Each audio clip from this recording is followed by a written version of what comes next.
Hello, family. How's everyone doing today? I hope everyone is doing well today. Let's talk about the superintendent in Iowa who was making $300,000 a year, and ICE arrested him. It's a lot of twists and turns inside of the story why he became a superintendent. Making $300,000 a year. Wow. Well, let's talk about it, family. And let's talk about Jessica, who was having a great time on her birthday, just celebrating, had her money stuck on her top, and she was just having a great time until tragedy hit. And we want to talk about that, family. So y'all already know what we got to do for the ones in the back. This video is under fair use. Copyright disclaimer under Section 107 of Copyright Acts in 1976. Allowance is made for fair use for purposes such as criticism, comment, news reporting, teaching, scholarship, and research.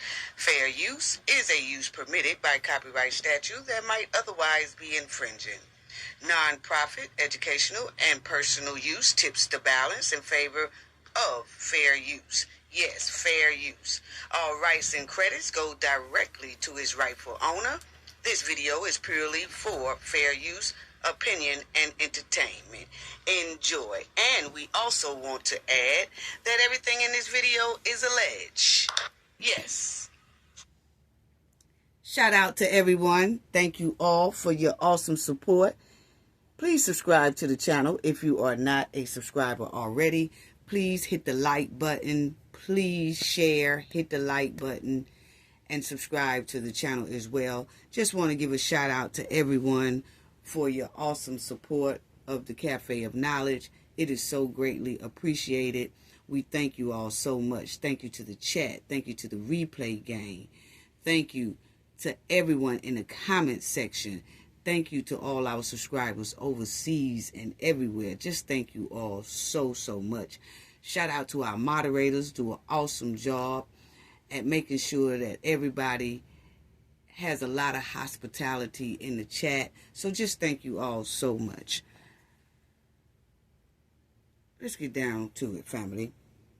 Robert here was arrested by ICE, and he was an illegal immigrant who was a school superintendent for the state of Iowa, making a high salary. He was bringing in a little over $300,000 a year. Okay. Wow.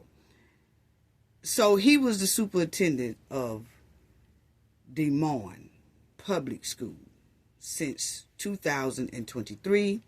It's the largest school district in Iowa. What?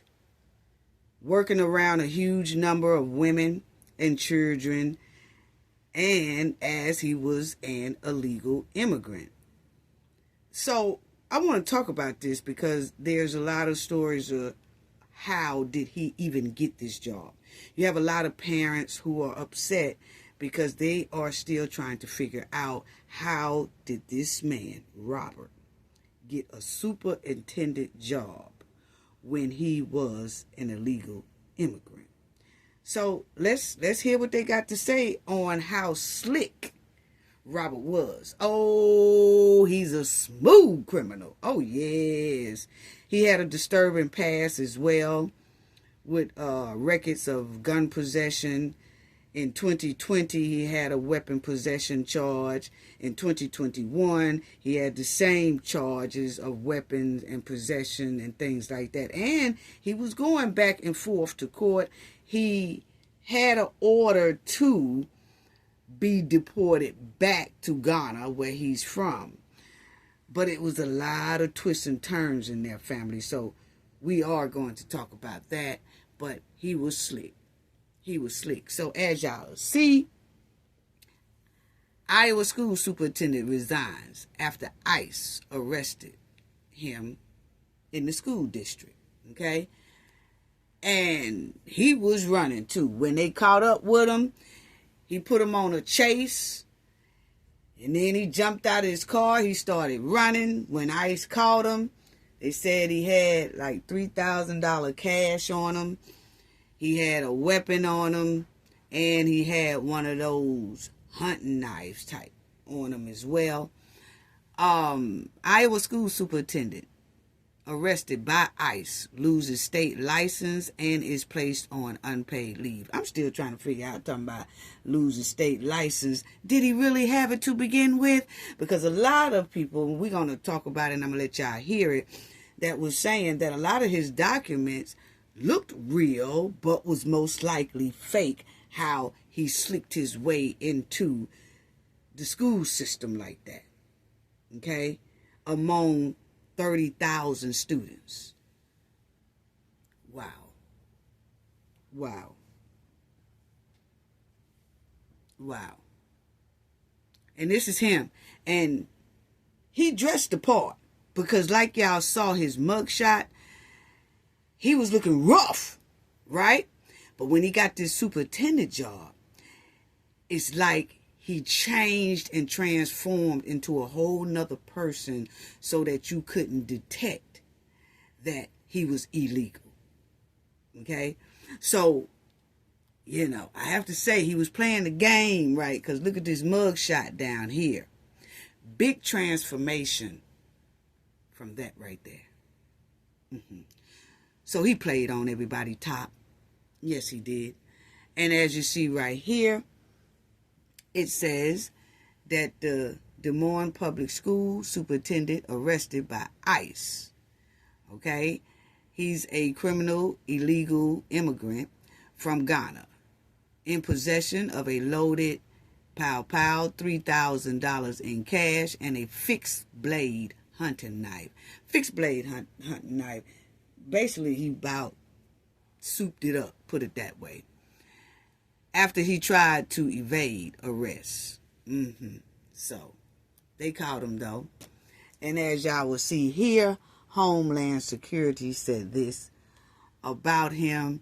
This criminal illegal immigrant, I'm not going to say the other word, with prior weapon charges, was working as the superintendent of Des Moines Public Schools. And Robert, a criminal illegal immigrant from Ghana, in possession of a loaded pow. Roberts had existing weapon possession charges from February the 5th, 2020. Robert entered the United States in 1999 on a student visa and was given a final order of removal by an immigration judge in May of 2024.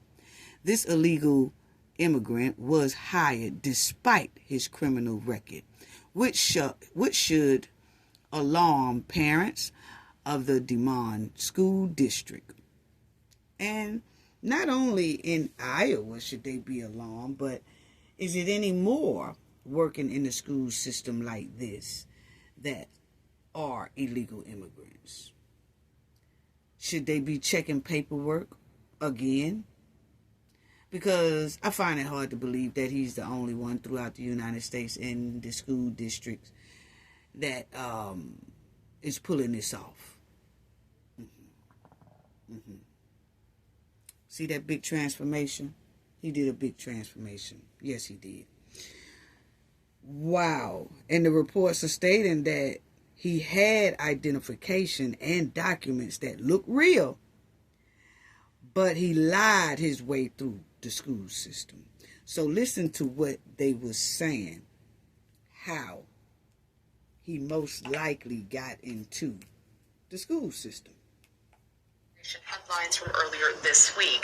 And we do know that the superintendent of Des Moines Public Schools was detained by ICE on Friday. I want to put up some of this video here on your screen. Now, this superintendent, Dr. Ian Roberts, is said to have moved to the U.S. illegally from Guyana, living in the United States, again, illegally there, but most recently entered the country in 1999 with an F1 student visa to attend St. John's University in Queens, New York.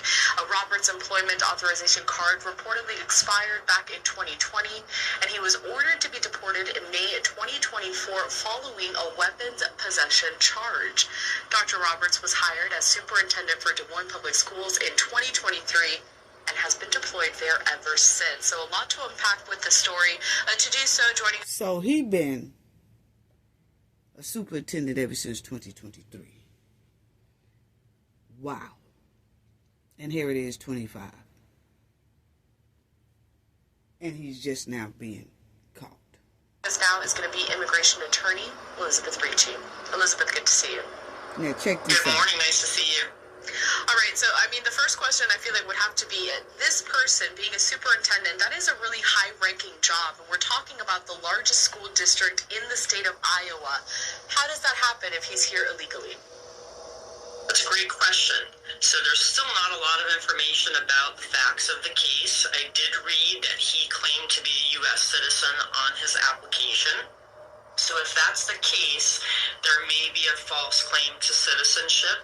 And if that's what happened and he presented proof of citizenship on his I-9, then the person reviewing that document at Des Moines Public Schools would only have to have deemed it reasonably appearing legitimate. When you do an I-9 form, the person at the place of employment does not have to verify that that document is real or do additional checks unless that employer is... Okay, so he seemed to presented some I-9s and forms and things like that that seemed to be legit. So the people who look at this and make the decision to bring him in, they are saying, probably thought that all his document was legit. And they are saying, family, that a lot of documents are being forged, redone, tampered with by some of the immigrants just to get jobs. So I just feel like it should be some type of system that can detect when someone is lying on a form or when a form has been duplicated to be the real thing but it's fake. It seems like it should be more systems in place for that, especially when you're talking about dealing with our kids, students, because we don't know who these people are, what they did in their own country.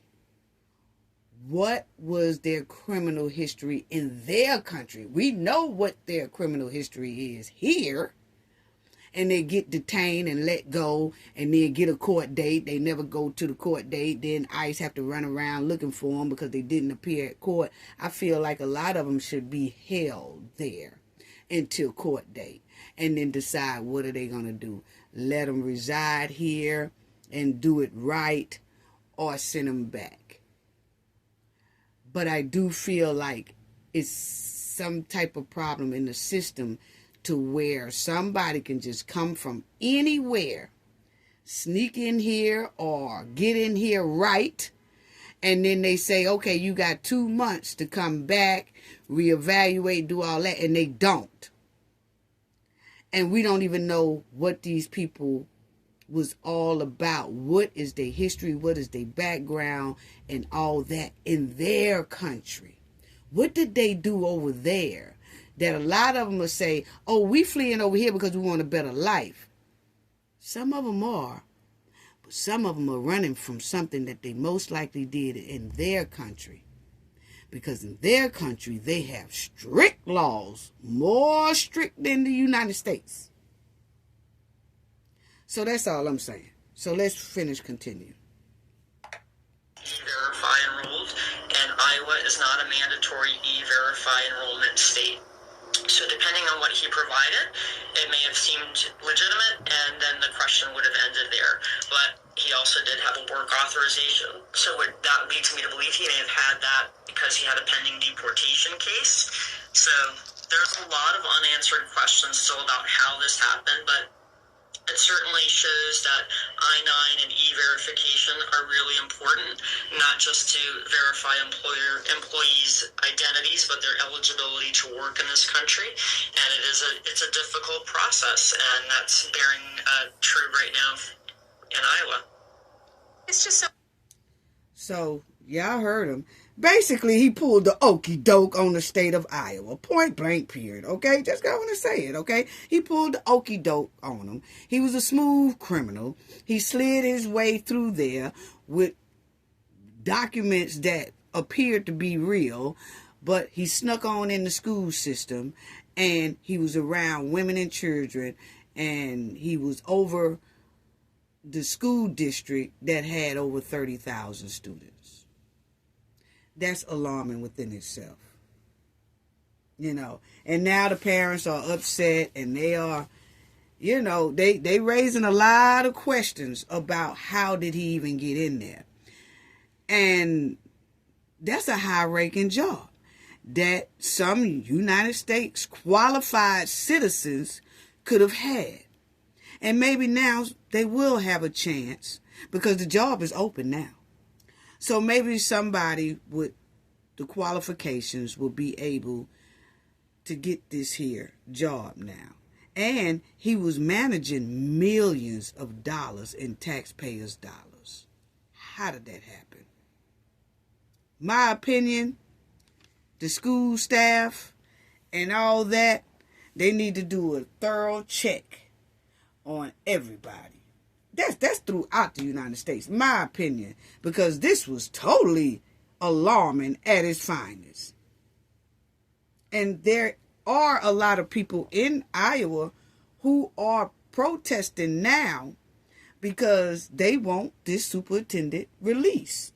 They said they want him released, that they liked him, they loved him. That's some residents now, not all, because you got some that's upset that he was able to get into their school system and work with their kids. And then you have some that says, no, we love him, we like him, we want him back and get him out of there, and we want him to finish doing his job, okay?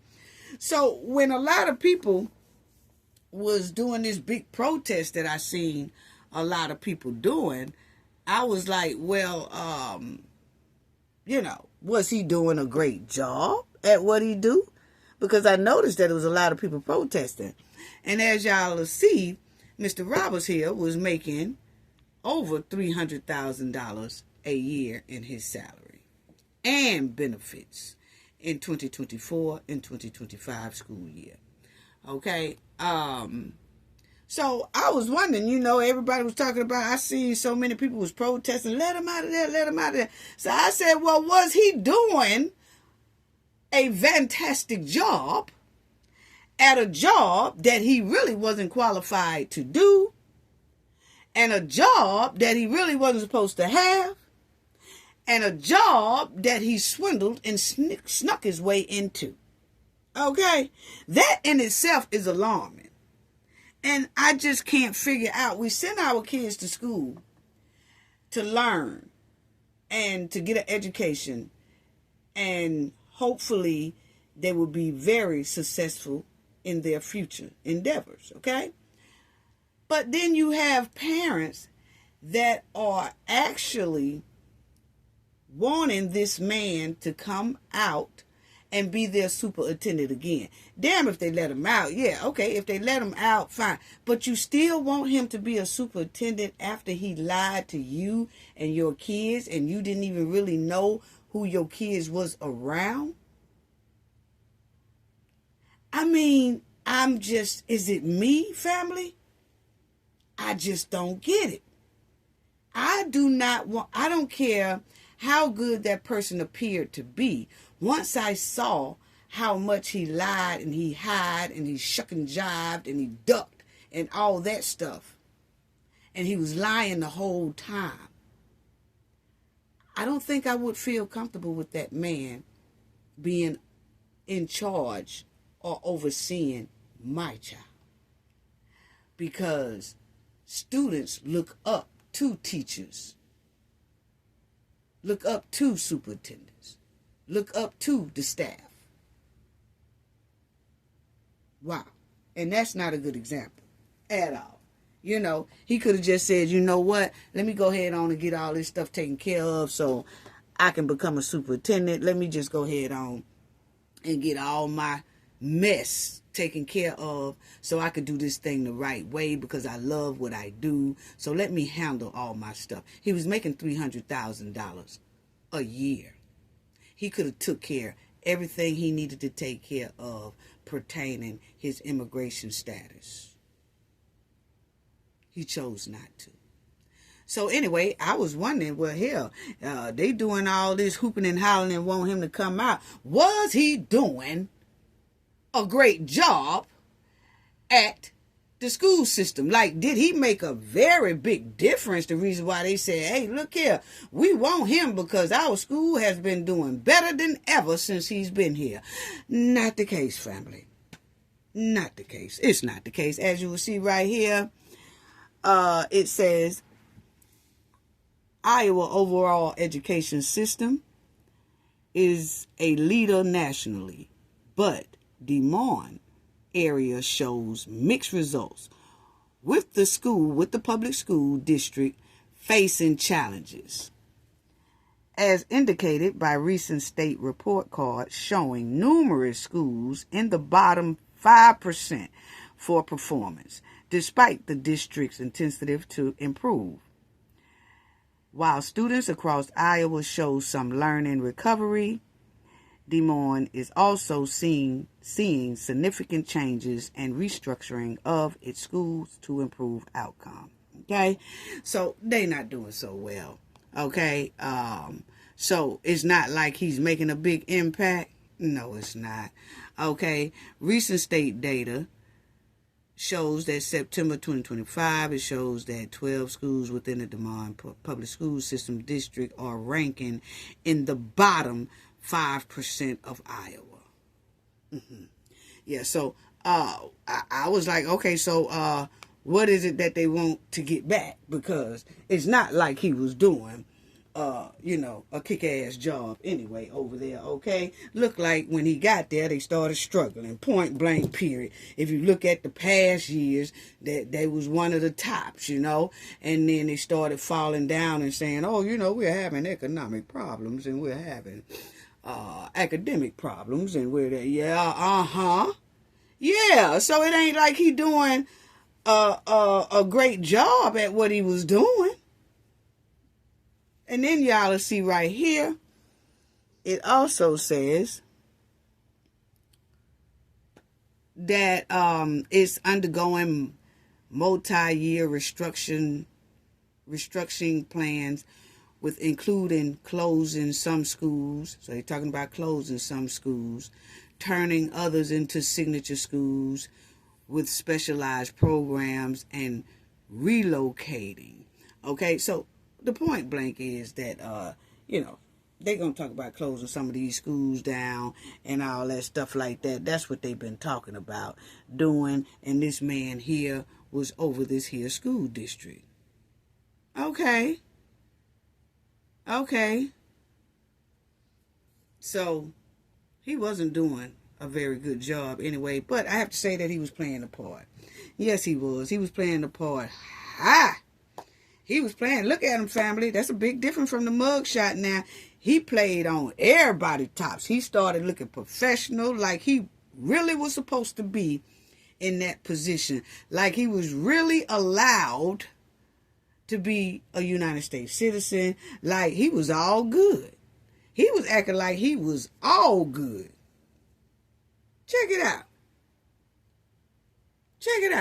He was all around the kids. He was playing the role. You understand me? This is what you call a smooth criminal. Yes. He knew everything he was facing. He knew that he had problems. He had to go to court about his immigration status. He knew in 2024 that they said, nah, dog, it's a lot of things here that you have violated since you've been here. So, we're going to have to send you back. He knew all these problems was going on. He was sitting down there and still playing superintendent. Like everything was all good. Playing on the parents' top, playing on the kids' top, playing on the state of Iowa top. That's what it's given. He was playing on their top, and he was very good at playing on their top. Yes. Then, I'm going to tell you, he knew how to play the game, too.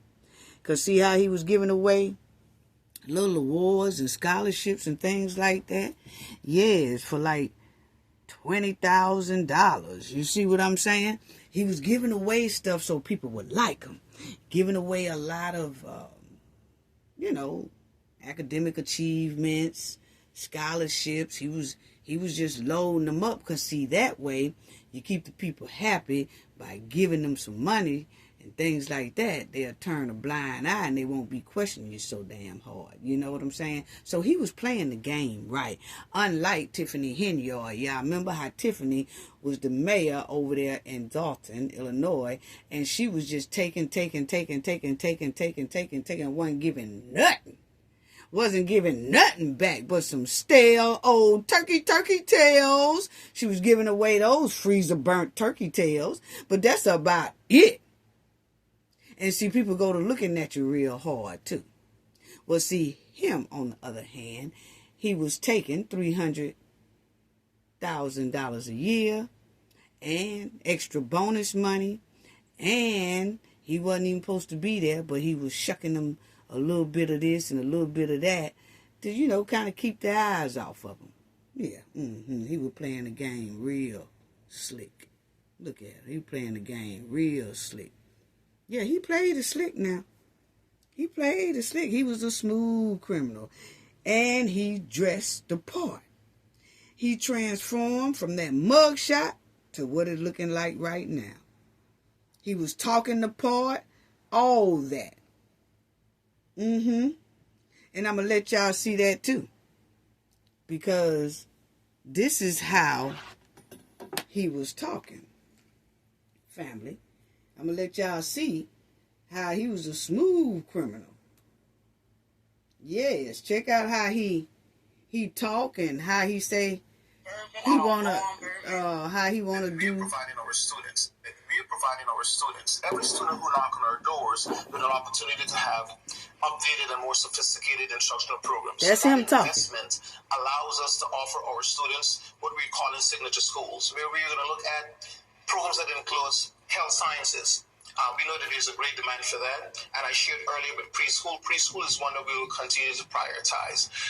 But equally as important, we want to make sure that every single student who is enrolled in the Montreal Public Schools, when they walk across the stage at graduation, they'll be ready to either enroll in a college or university of their choice, enlist in the military or any branch of the military, or be gainfully employed with an industry-recognized certificate. So to reimagine education for us is more than just a 5-year plan. It's a general. Okay, well, he was talking all that goulash. He was talking a good game, but according to the statistics that we was looking at, all the things that the article said, actually, he was going down to the bottom. He was going down to the bottom. That's what it's given ever since he brought his ass up in there and wasn't supposed to be there. It looked like they started falling off a little bit. So all that stuff, he fast talker. See, he's a fast talker. Yeah, he's a fast talker. See, you have to watch them fast talkers. Just like elementary school, are we going to get the elementary school together? Then we're going to go to the middle school. Then they can go right on into the military, and then they can get a good job. And then after they get the good job, and then we give scholarships, and then we give money out, and then all of the kids have a good future in the future. Oh, their future going to be awesome once they do all this academic, and then we do the education. See, when they go to talking fast like that, fast talker. You got to watch them fast talkers. Listen to them. And I shared earlier with preschool. Preschool is one that we will continue to prioritize. But equally as important, we want to make sure that every single student who is enrolled in the Montreal Public Schools, when they walk across the stage at graduation, they'll be ready to either enroll in a college or university of their choice, enlist in the military or any branch of the military, or be gainfully employed with an industry-recognized certificate. So to reimagine education for us is more than just a 5-year plan. It's a general. First of all, family, he done went up there and stunk up the joint. Point blank period. That's my opinion. He done stunk up the joint. For the rest of our brothers and sisters who are citizens here, who would like to get a superintendent job. Now most people be gonna lie, I ain't gonna be able to trust y'all because see y'all people be lying and stuff like that. But wait a minute now, that ain't wait a minute now, he from somewhere else. They ain't got nothing to do with us. We want this job. Nah, you know, we wanna hire y'all, but you know the last one we had just lied his ass off. So now see, he done made it hard for the real citizens of the United States to get this job, especially people of color, because he done sat up there and stunk up the joint. That's all he did. That's my opinion. Yeah, now, don't get mad at me. I'm just telling you the truth. He done stunk up the joint, and he done about made it hard for people to get a job there in Iowa. Just think about Iowa. I'm shocked he even got that job. Yes. I'm shocked he even got that job. But anyway, family, he done stunk up the joint. And hopefully that don't hold others back. But when you get somebody like this, and the state of Iowa is going through some heat, family, because it's a lot of questions that's being asked about how did this man, as an illegal immigrant, slip through the cracks and become a superintendent of one of the biggest districts in Iowa. So Iowa's feeling a lot of heat right now. Which furthermore, in my opinion, boy, it's going to be hard for some people to get some jobs around this camp. Anyway, family, but that's the story on him. And I want to go to Jessica. Jessica is a 33-year-old woman. She's a mother as well. And she was celebrating her birthday. 33 years of life. So she went down to New Orleans. And she wanted to celebrate. And her family said that they had to convince her to just take some time out for yourself and let's celebrate your birthday, because you're always, you know, working so much. You work hard. You're taking care of the kids and you're doing all that. Let's do something for your birthday because you haven't been anywhere in a while. This is what her family was saying. So she said, okay. And they all went down to New Orleans on her birthday. And a savage came through, a couple of savage, and she lost her life, family. And they started pow-powing on Bourbon Street. They say some guys got into an argument, and then pow-pow started flying all over the place, okay? They said she still had her money pinned on her. You know, when it's birthday, people give you $5, $20 or whatever, and then you pin it on your shirt or whatever. And they said she was just laying there lifeless after that. Innocent bystander. Just in the wrong place at the wrong time due to savages. So let me let y'all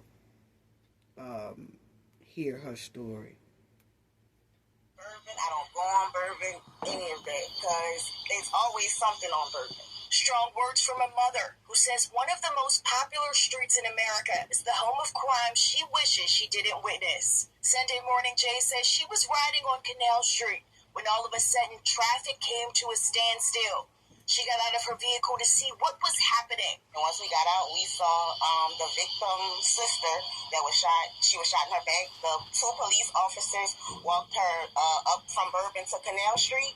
And once she got to Canal Street, she kind of collapsed. Jay says she ran over to see if she could assist. She was screaming for them to get away from her, to help her sister, to save her sister, that they were from out of town. Then, after they got her into the ambulance, then we seen the second victim. He was covered in blood. He looked lifeless, just kind of just limp on the stretcher. Wow. It was a very, very, very traumatic experience. Jay says she went home shaken up, later finding out the extent of what she saw. New Orleans police say 33-year-old Jessica Williams was shot and killed while celebrating her birthday in town from Chicago, her sister included. It is believed Jessica and her sister were innocent bystanders. and that a fight potentially led to the gunfire. It's definitely scary, especially for your birthday. Like, you're out here. So she's celebrating her birthday, and these guys, savages, start arguing, and before you know it, pow-pows going everywhere, and Jessica got hit. Her sister got hit as well, but her sister survived, but she didn't. And she was just out there celebrating another year of life, and here come savages destroying promising dreams and futures. And now her kids are left without a mom. All she was doing was celebrating her birthday. But check it out. Try to have fun, and that's the last thing anybody wants, especially coming out of the group. This man seen with a gray and black hoodie is believed to have pulled the trigger. Something needs to happen to ensure that the tourists that come from out of town are safe here. Because after a while, nobody's going to want to visit New Orleans. And that's true. That's true. Because they said that they had just, New Orleans is right here on the Gulf Coast. And I go to New Orleans often. And we have already done stories about the mayor. And I was saying, while the mayor is out chasing sausages, the crime rate is out of control. Out of control. And here you got a sister who came from Chicago to celebrate her birthday.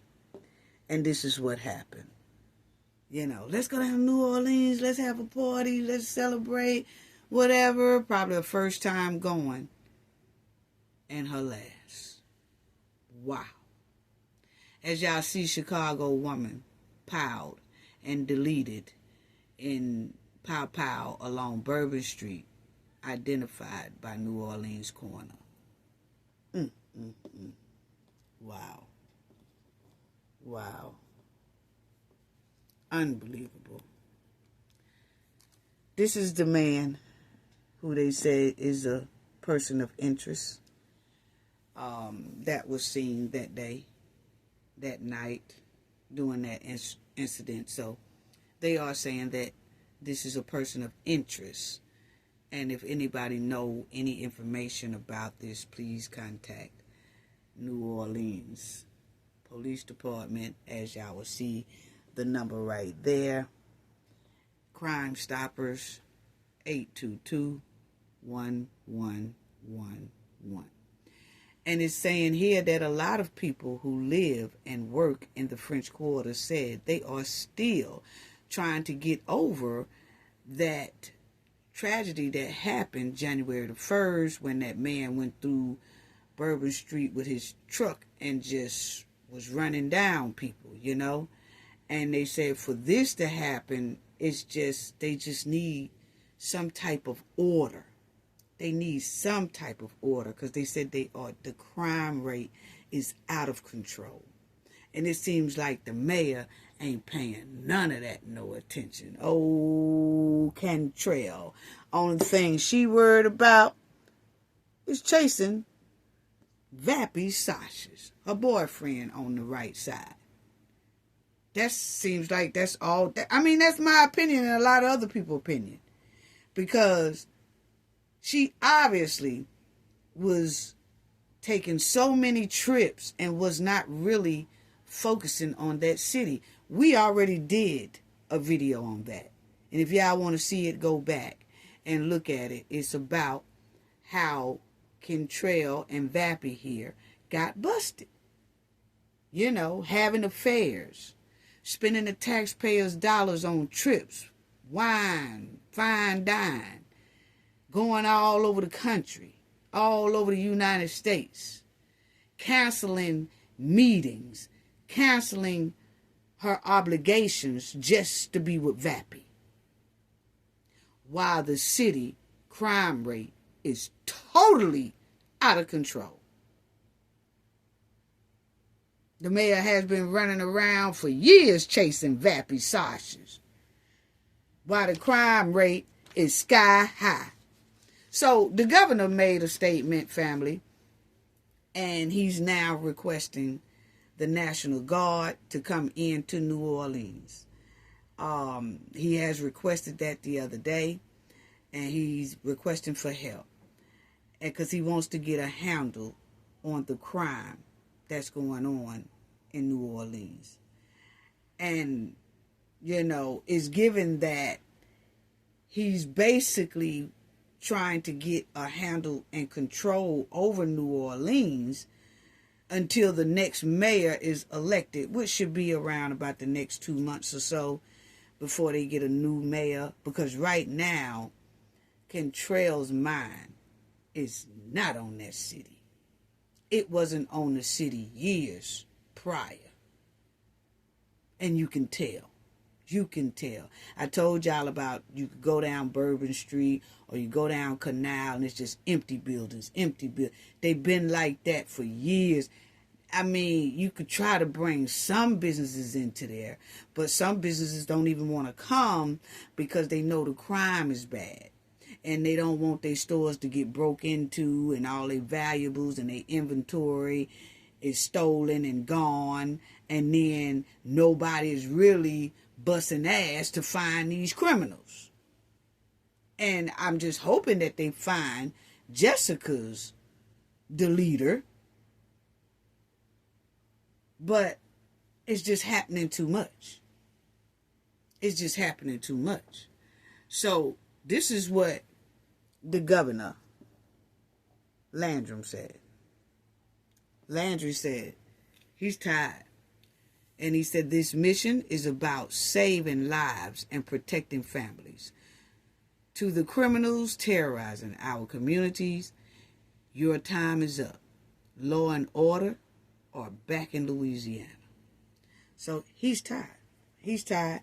And this is what they said that he was saying as well. Because he said he's tired. Will be deployed throughout the state. In the request to Secretary of War Pete Hegseth, Landry asked to activate up to 1,000 troops. He says the LEX address public safety concerns. The governor credited what he calls success of deployments in Washington, D.C. and Tennessee. In a statement, the governor said his request is about, quote, saving lives and protecting families. He called out criminals, saying, quote, your time is up. Law and order are back in Louisiana. Okay, so that's what he said. So he's request for 1,000 troops, National Guards, to come in and help get New Orleans in order, because right now his mayor Cantrell she done been indicted. She's going through that. She has to take, she's doing all kind of depositions, and then she's having to talk to lawyers, and then y'all remember we talked about the HUD, the housing board, has taken her off of the housing board, so the city has to find someone to take over the housing board, or else that's going to stop. Their funding going to stop for that. So right now the city is just like in a standstill, stank hole that it seems like they're just stuck in until they can get some type of help and get order back going. It's sad. And it's given to me, Cantrell is more focused. She is more focused on Vappy right there. You can see how she gazing at him. She ain't bit more really worried about that city right now. It's all about Vappy sausages right now. And it's all about her fish to Vappy, It's given that Cantrell is more focused on working her sausages than working her city. Point blank period. We got to do better. Got to do better. Let me say this, family, right quick. Because I want to really talk about this. But it's a 22-year-old. Well, he's 20. Illegal immigrant. Who have a commercial license and was driving an 18-wheeler and just disrespected all the rules to the road, plowed into this family's car, he plowed into like 4 cars, and their young daughter, who's about 5 years old, was hurt very badly in this vehicle accident. Now, this was June 20th of 2024 when this illegal immigrant, he's only 20 years old, he was driving an 18-wheeler in Southern California. Okay? And he disobeyed the rules to the construction that was going on the road, and he did not even stop. And like I said, he went into those 4 vehicles, and he injured a little girl very, very badly. To now, she is going through a whole lot of therapy to get herself back right. Now, this couple little girl has been going through a long recovery. And ever since this accident happened in June 2024, this couple just came back on the news this week. And that's how we saw the story. They came back this week on the news and was saying that they are being ignored by Governor Newsom down there, because they've been asking, how did this man get a commercial license and was on the interstate? And he's illegal, right? And they said, well, he got a temporary driver's license, and they give these 2 illegal immigrants for a certain amount of time. But my thing is, are they taking the road test like they make us take it? They make us do 3-point turnabouts. They make us wait 5 seconds behind the stop sign, then ease up, count another 5 seconds. We have to go through written tests. We have to go through driver's tests. We have to go through a lot. I know when we first started getting our driver's license at 15 and 16, it's probably like that now, that sometimes they miss about 4 on the test and they can't even get their license. They have to come back and try again. Well, the illegal immigrants, they could just come on in and get one and ain't got them problems like that. Why is that? Wow. But anyway, I want y'all to listen to what these parents here said. This illegal immigrant that's 20 years old that was driving an 18-wheeler did to their daughter and how they are being treated. So they just came back out, family, this week to try to get their story out there, because they want answers. They want answers from any type of city official, the governor. They have been writing, they have been calling, they have been asking, and nothing. It's like, won't nobody tell them anything, you know? So check out what they said about what happened. Check this out. Good morning. Yeah, she was involved in a vehicle accident last year on June 20th. And Talking about his little girl. She was on her way to Victorville. We had a heat wave here in Bakersfield, 112 degrees that weekend. So she went up there to go swimming, and there was construction on the highway that she was on. They were at a dead stop. Multiple vehicles were sitting there waiting, and what they did was they closed off one lane to open up another lane and let traffic travel through one lane at a time. And the semi-truck failed to stop. Smacked her vehicle first, as well as went through 4 other vehicles before coming to a complete stop. My daughter was airlifted from Adelanto area, the Highway 395, all the way to Loma Linda Children's Hospital, where she stayed there for about a month and a half, and she was in a coma for about 3 of those weeks. And y'all will see here that that's the little girl.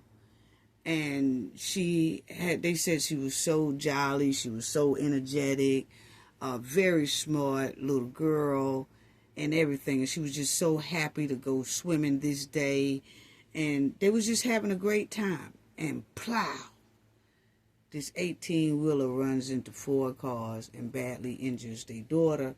And their daughter has never been the same since. And they said they have kids since then, you know, because this happened a year ago, and that I think they have 1 kid or something like that, but that kid is developing so much quicker than this oldest child, because of the injuries and the impact that it left her disabled, you know, and they've been just doing everything they can to get her back right. She has been going through a lot of therapy, as y'all see here. They're trying to teach her how to have muscles in her leg to stand up like she used to. Because remind y'all, this young little girl was going swimming. So she was running and jumping and having a great time until this here illegal immigrant driving an 18-wheeler plowed into him. And this is how she was left trying to do therapy, learn how to walk again, learn how to hold things again, learn how to hold her body up because her legs give out and things like that. This is her in that therapy walker, trying to get her legs back strong and how to work it, you know. So, check it out. Well, when the accident first happened, we had reached out to several parties. We reached out to the governor's office. I sent them several messages to their office via email. I called over several times. I didn't get any response or anything like that. Pretty much like anybody inside the situation where we didn't know which way to go, who to complain to, or anything like that. A lot of people were kind of taken back that we're trying to reach out to the governor, like there was anything that he can do. We didn't know what could be done. But the driver was a 19-year-old or 20-year-old at the time. I think he had just turned 20. Here in California, you're allowed to get your Class A license at 18 years old as long as you drive within the state, which me as a truck driver myself, I've been truck driving since 2017, and I've never been on board with, you know, an 18-year-old having a commercial driver license, and for reasons like this right here. But no, we never did receive anything back from the governor. We never received a call back. We never received a governor's going to look into this. We didn't receive anything. And I actually sent them a letter. Nothing at all. Nothing at all. And I sent them a letter to several news agencies, and even outside news agencies didn't want to pick this up. To them, it was, you know, oh, this is, you know, a Southern California issue. Why are you reaching out to us here in Sacramento? And in the letters to them, I stated, I was like, this isn't a shooting in East LA or a hurricane on the coast. This isn't anything. This is a truck driver that drives all over the United States, and this can happen anywhere where there's a road, you know. And I sat there and I kept sending these out, and I didn't get any response. And then all of a sudden, the accident in Florida happened, and I got 3 news agencies that looked me back up and called me just to see if they were related, if the driver of my daughter's accident was the same driver as the accident that happened in Florida. And I was like, oh no, because the last names were the same. I was like, no, it's not the same guy. And they're like, oh, okay. And then they just dropped the story. Okay. So, this guy is an illegal immigrant who hit their car, right, and injured their daughter. Now, he's saying, that's why they're trying to get their story out to people. But he's saying that only time he was contacted was when another illegal immigrant in Florida was driving an 18-wheeler and injured someone in Florida. So they wanted to know, was that the same truck driver who hit his daughter? So that's why a lot of news agencies was calling this house about that. And once he said, no, that's not the same driver, it's another one, they said, oh, okay, and hung up.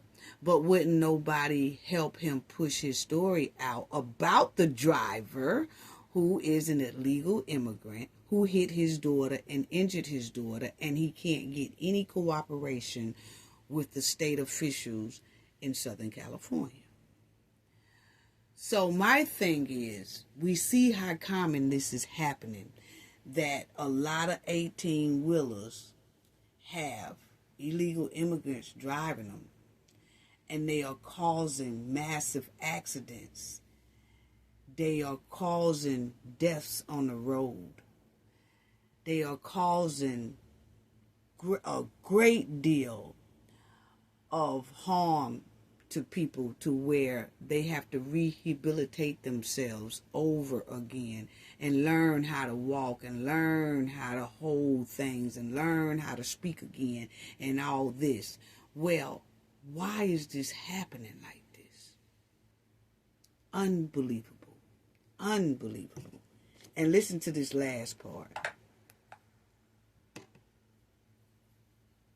Yes, we have a 3-year-old and an almost 2-year-old, and it seems like they're advancing a lot faster than she is at this point. She's receiving physical therapy, occupational therapy, speech therapy. She hasn't said much since the accident, if maybe 2-3 words.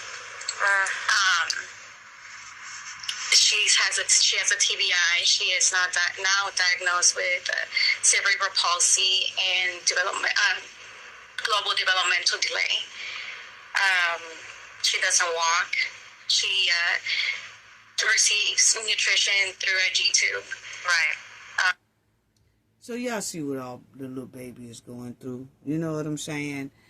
And it seems like no action is being taken. These parents can't even get information on, is this illegal immigrant even still here in the United States? It's been a year now. They haven't even said anything on this interview about a court date that they can go to court about this here matter. Nothing. It's as if it didn't even happen. And these are sanctuary cities, Southern California and things like that. And the immigrants, the illegal immigrants, are more protected than the citizens. Because here this little girl is going through so much. But people are ignoring, city officials and stuff are ignoring these parents' story. Because it was an illegal immigrant who did it. Now, if this had been a brother or even a white man who did this, their ass would be up under the jail. They would. They would. And they can't even get information on, is this man even still here? Or did y'all send him back? And if y'all ain't sent him back, when are we going to have a court date? And our question is still not answered about how did this illegal immigrant even obtain a commercial driver's license? You know? Nothing. Nothing. And I think it's right here on the bottom of this. Y'all will see it has at the bottom of this, of the news thing. Illegal immigrant truck driver allegedly injures girl. Yeah. Can't get any answers at all. Now, let me go to this, and I just hope that that family get some type of answers, but I did want to talk about this story and make people aware that, hey, y'all be careful on the interstates when y'all traveling and things like that, because we have seen a lot of, we was on the road just this past weekend, and we saw a good 3 different truck drivers weaving and going across the road. I'm like, what the, you know what I'm saying? It's getting bad. It's getting bad. So pay attention. Pay attention. And when y'all going into construction areas where the traffic is slowing down, y'all pay attention to those truckers. You know, be safe out there, family. But let me talk about this right quick. I just want to tell y'all this right quick. Is that, see, the fearless debaters, that's what they call themselves here. These men have been lying all week long, okay? And trying to play victim after they broke rules and protocols, okay? And didn't even let nobody know that they was coming to the HBCU school, okay, over there in Tennessee. Now, after hearing these guys lie all week long, it further tells us that these grown men had a hidden agenda. Because, see, the lie that they was telling then started sparking people to ask more questions about their slick agenda that smells like skunk meat.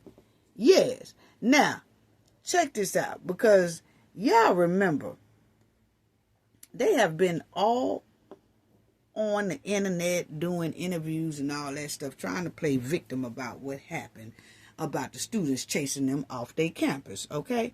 So, but this was the lie that got me, that they've been telling all week. And it's given that they're trying to start unnecessary smoke with their lies, okay? So now they said all week long, this is what they've been saying. Check it out, family, because I really want to talk about this and break this down. This is what they've been saying. Following their removal from the Tennessee State University campus on September the 24th, 2025, members of the group Fearless Debaters claim they did not know the school was a historically black college or university HBCU. The group was escorted off campus by police after arriving without permission. Okay, so they said they didn't know, right? They said they didn't know. The Fearless Debaters. They said they didn't know that that was a HBCU school, okay? But now, family, we remember that right before they arrived at that school, see, that's what you get for recording yourself. And they recorded themselves going to this HBCU school. And while they was doing that, this is what they said on their Instagram while they was calling themselves going live, and this is what they posted, okay? An Instagram post from the Fearless Debaters, okay, from the Fearless Debate account on the day of the event specifically stated, "We're here at Tennessee State University in Nashville, the first HBCU that we're visiting on the Fearless Tour." Now, that's what they said on their video. So, see, this is why we said that there was a slick agenda that smelled like skunk meat. Because, see, everybody was saying, oh, they just went there to debate. They just went there to debate. No. They went there to agitate and intimidate and to start mess and to throw our children in mess by asking them questions that will start and fuel a confrontation with other groups of people. That's exactly what it was given. And now that we see that they told this big ass lie on here, it furthermore tells us that their intentions was not good. Because they sat up there and told that big bold lie. Why tell a simple lie like that? And if you remember, I'm going to let y'all listen to that. When it first happened, he furthermore says some things that shows that he know that was a HBCU school. So why get on interviews now and tell a lie and say, oh, we didn't even know that that was a HBCU school. You know, he didn't know, and my cameraman didn't know. Didn't nobody know that that was a HBCU school. But then they forget that they did Instagram post that clearly, specifically states that they are headed to the HBCU school in Tennessee, the first HBCU school that they are going to visit within their tour. So why did they lie? If it was no bad intentions, why did you lie? Why they just couldn't say, yeah, we knew it was an HBCU school, but, you know, we just wanted to go up there to debate. That's if they honestly was going up there for okay intentions. But the sign themselves told us they came there to start mess. But I just wanted to show y'all that they have been lying all week. And why are grown men up at these schools around our kids anyway? Can anybody tell me that? Why is grown men running around young adults' campuses? Running around youngster schools. Why is that? Without permission. See, that's creepy within itself to me, my opinion. Why are grown men going there and not getting permission? They just coming up there and just saying that they want to do a debate but they want to do it with youngsters. Why they didn't pick adults to do this here debate? Like I said, why didn't they go to the ICE facility where there are protesters that's protesting against ICE? And since they had a sign that they wanted to deport, that deportation should be a thing, why didn't they go there? Because they don't want to debate grown people. Why not? They want to pick the minds of our children. See, that's what people do when they want to know what you're thinking or how you're rolling. Because you're not saying nothing. You're too quiet. So they want to pick your brain on where your mindset is. That way they could try to be a step ahead of you. They wanted to just see what was going on and pick the brains of our people. And some people love to study the brains of a lot of people of color.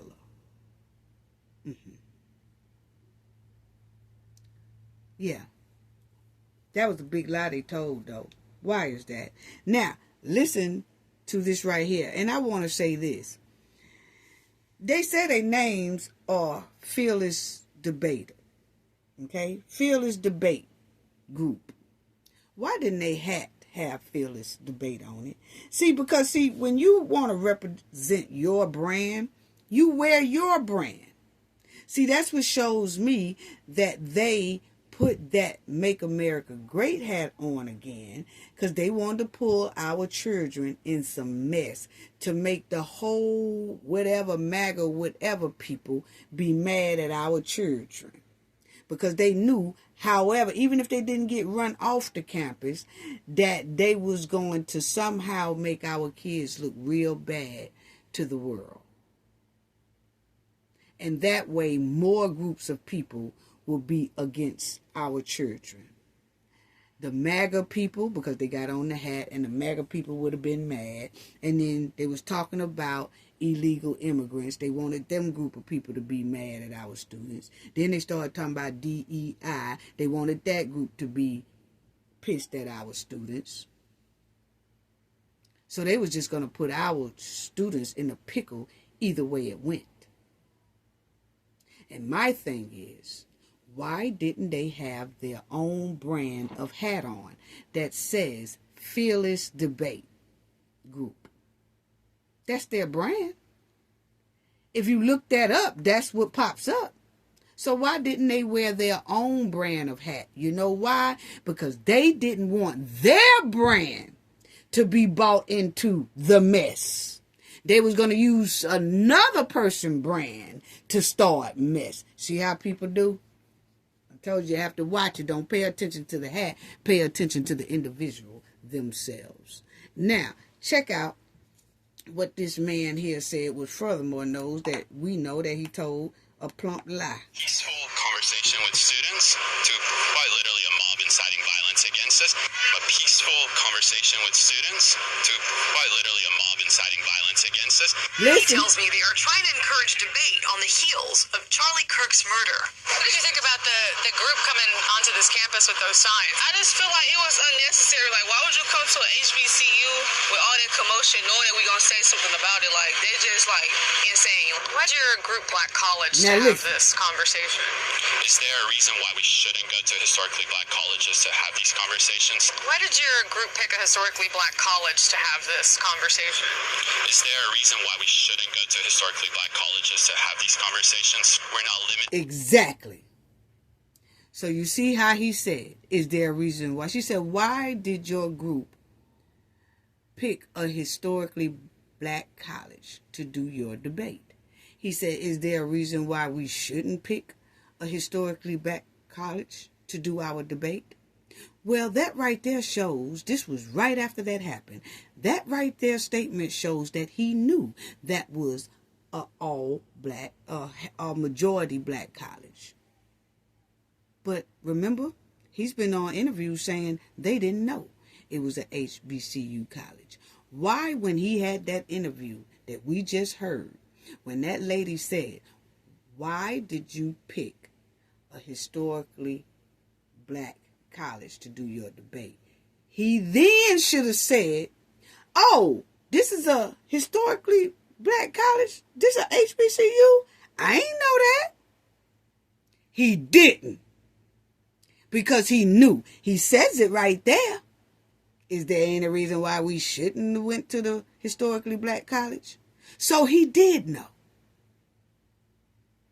But now this week, a week later, because they are starting to feel heat, they're going to start lying and say, oh, we didn't even know that that was a historically black college.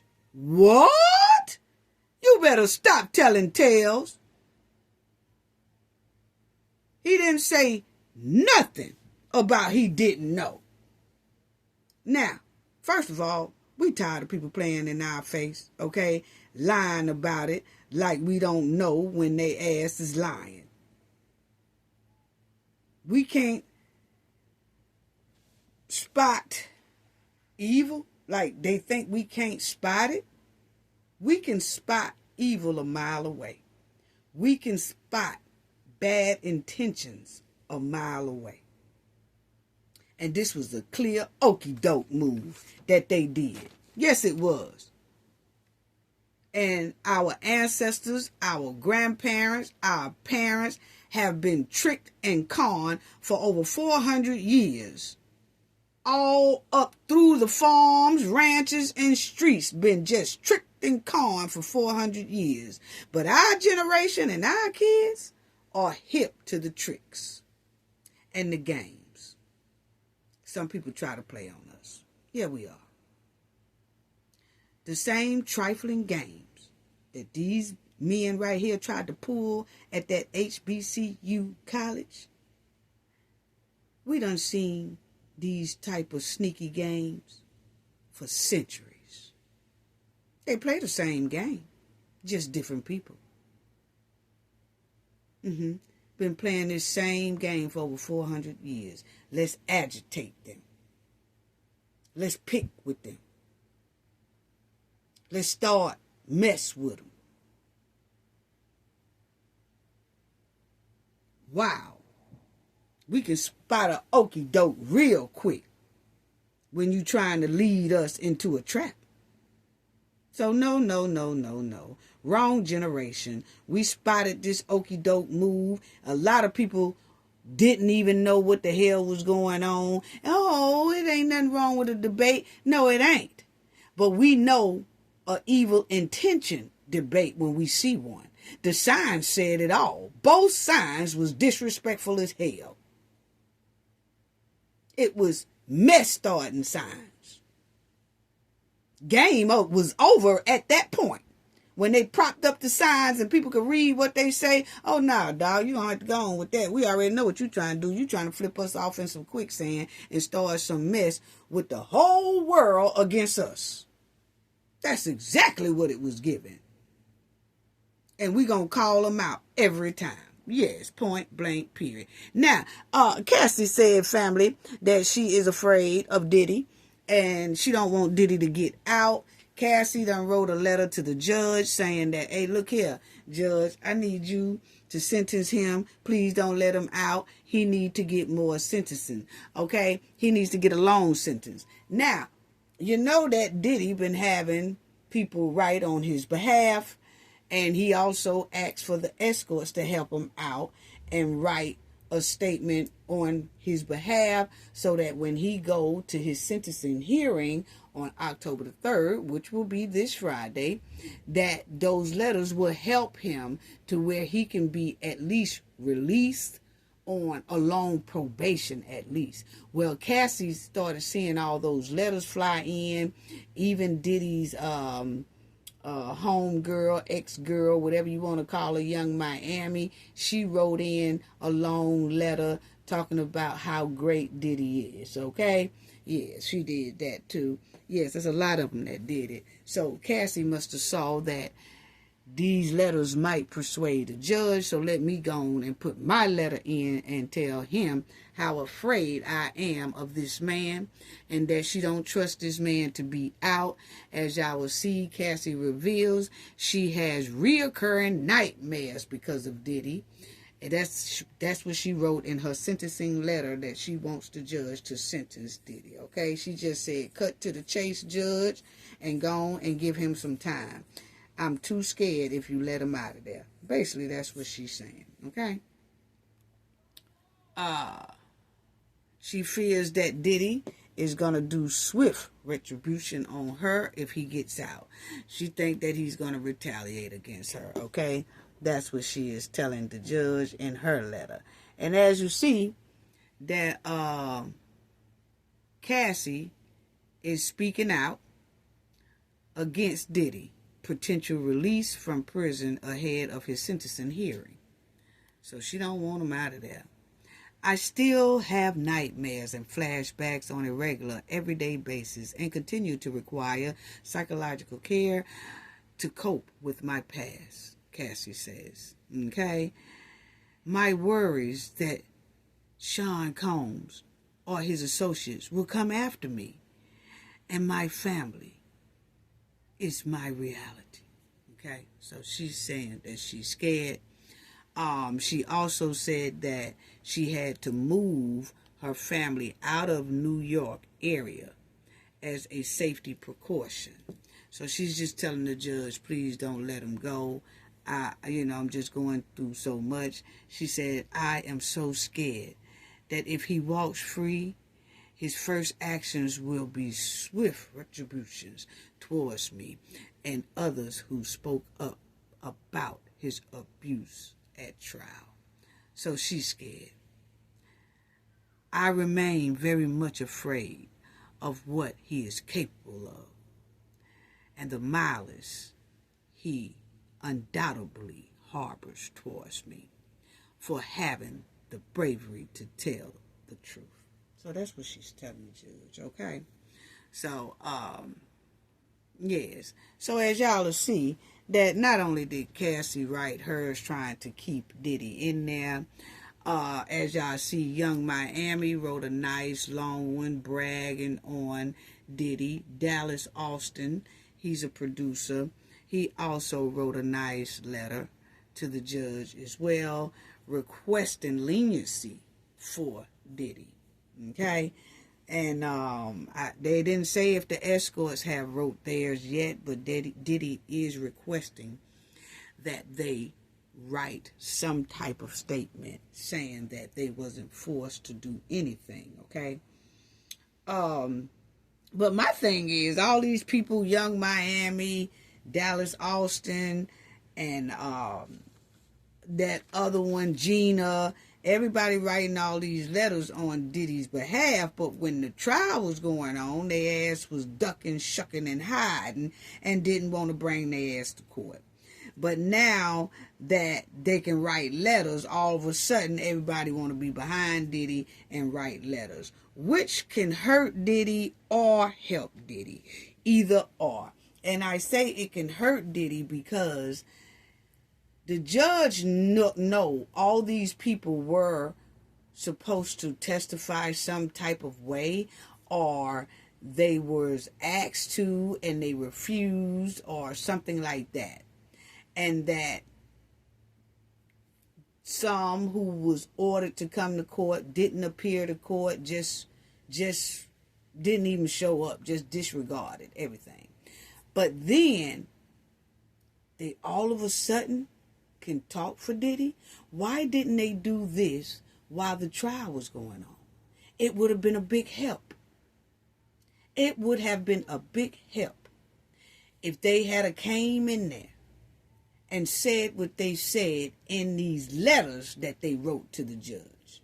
That's why I said it could hurt Diddy, because, a judge has to look at if he feel like a person need time, the crime that the person did, kind of the slickness that he's known to do, the con artist that he's known to be, and things, how they was bringing it out in the trial. Now, I'm just saying how they was talking in the trial. So when the judge look at all these things, and then you see some of the same people that could have came to court, but they didn't come to court, why didn't y'all come to court and speak up for Diddy? What made you to where you couldn't say what you saying on paper, that you couldn't say it in person while his trial was going on? Sometimes people think that maybe this person was forced to do that. Or did they just want to do it? See, that can kind of hurt. And then it could help where the judge can see it and say, you know what? It's a lot of people writing good things on his behalf, so I will take it under consideration. But then you got where he could look at those letters and feel like, was these people forced to do this? Because they damn sure didn't come to the trial and say all this. So that's all I'm saying. So we will see how Diddy's supposed to go to court Friday, and the prosecutors are asking for 11 years prison time for Diddy. That's what they finally have wrote down in their statements getting ready for Friday. They are seeking an 11-year prison sentence for Diddy. Will he get that much? Don't know. I said like once before, I think he's going to get like probably 2 years with 1 year time served, and then he would have to do 1 more year. That's just my opinion. But the prosecution is asking for 11 years. So we'll know Friday, and y'all already know. I'm waiting until Friday to see what the judge is going to give Diddy. And I promise you, I think I'm going to have to come on Friday evening once we hear what the outcome is for Diddy. So, talk to y'all later. And I'll definitely be talking to y'all Saturday or Friday or either Saturday. No later than Saturday morning. I'll probably do one Friday evening after the sentencing. I think I'm going to do it after the sentencing, family, because this is just going to be too hot. This is going to be too hot.